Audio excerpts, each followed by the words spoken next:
All right guys, today we're gonna be doing the dumbbell RDLs. A common mistake people make here is a lot of the times they don't hinge properly. So usually when you hinge, you're just pushing your butt back and hinging at the hips.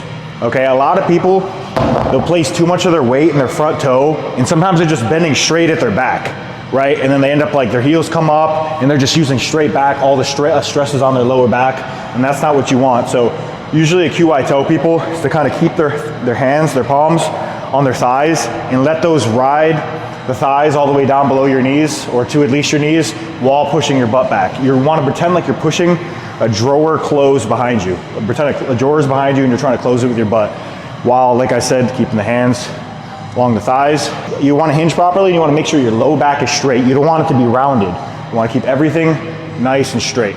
So again, you're gonna probably take some light dumbbells. You're gonna wanna go light on these. These are a great supplement for deadlifts if you don't know how to deadlift or you don't want to deadlift. So again, just keep those dumbbells right against the thighs while hinging at the hips and pushing your butt back. And one last bonus tip to prevent you from just using your back and being on your toes, try to think about most of your weight being in your midfoot and heel. You technically wanna have the weight sitting throughout your whole foot, evenly distributed, but usually people have difficulty with that, so I always try to think about the weight sitting in your midfoot and heel.